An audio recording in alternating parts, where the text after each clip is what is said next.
I'm not going anywhere. Go ahead. It's her birthday tomorrow. Okay, and who are you here to see? Bayside. Bayside. Woo! I'm here for Bayside. I was like, I skipped school for 2 days. I was like, I don't care. I'm coming. You skipped school for 2 days? Yeah. Where are you from? Yeah. From the valley. Oh. It's like a 5-hour drive.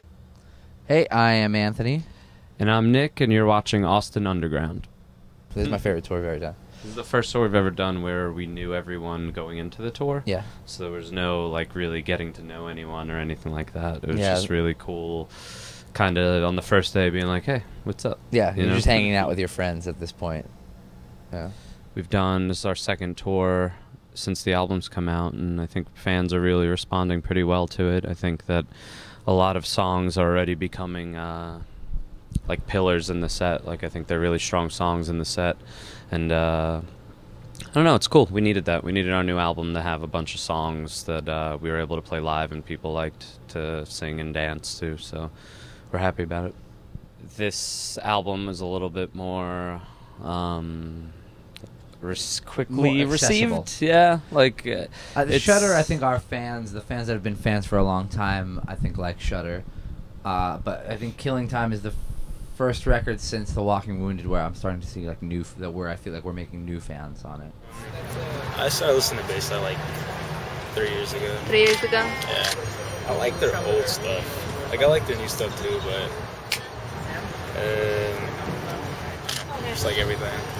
Yeah, with our last album with Shudder, it was weird because people said it sounded like our first album, and then people said it sounded nothing like us at all. So it was like the most polarizing response we've ever had for an album. So who knows? We just do what we do.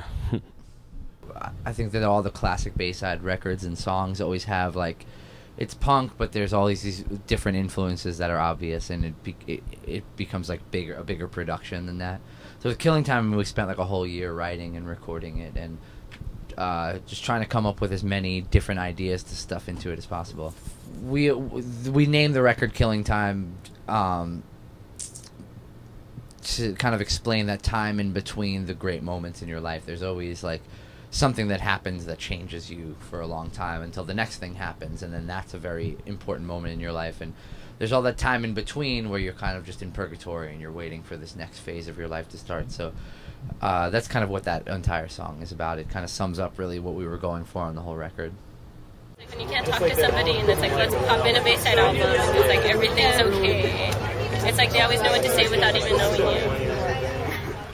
I think it's kind of, the industry itself, I think, is kind of exciting right now. I think because it's changing very drastically, and the old model isn't working anymore, and there's going to have to be a lot of new creative ideas to keep everything moving along. And to be a part of that, to be a band within the industry within like at this time, I think is really exciting, because you get to be the one to come up with the ideas. Like, anything is possible. You can come up with an idea to release a song, release music for free, or you can release it through different companies. You can, if you come with an idea, you can like have a song on a download card that's attached to a t-shirt in a store, and if you buy the shirt you get a free song. Like, anything you come up with, like, you can do, and it didn't used to be like that. It was like very traditional, very like, this is what we do.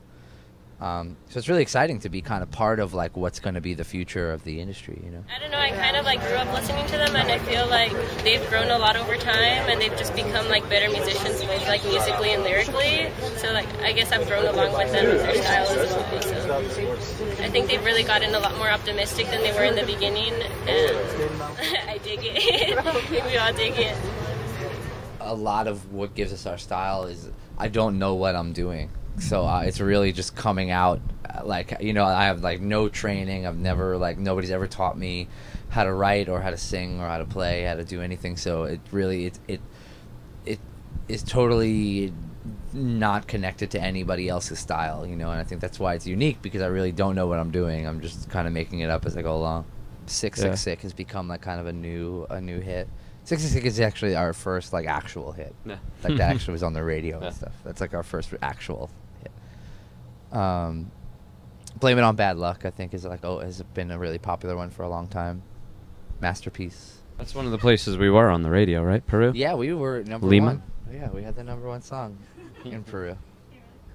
our music, I think, is very. It reaches a lot of different types of people, which is what it makes it so accessible here in the States. So I don't see why that wouldn't be, have the same effect elsewhere. That's it. We're working on a. He's not here today, but we've had a filmmaker following us around for a while, and we're working on a documentary.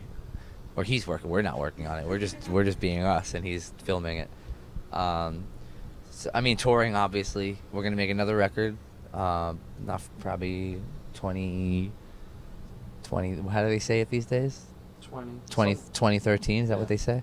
Someone explained it to me and made me feel dumb the other day. Someone was like, "You didn't say. What did you say when you were born? 1980. So why wouldn't you say 20? Yeah. Why wouldn't you say 2012? I was like, yeah, you're right. All right, that's done. Yeah. Yeah. 2012. 2012. 2012. Or not 2012. 2013. Yep. That's about it, right? I think so. Yeah.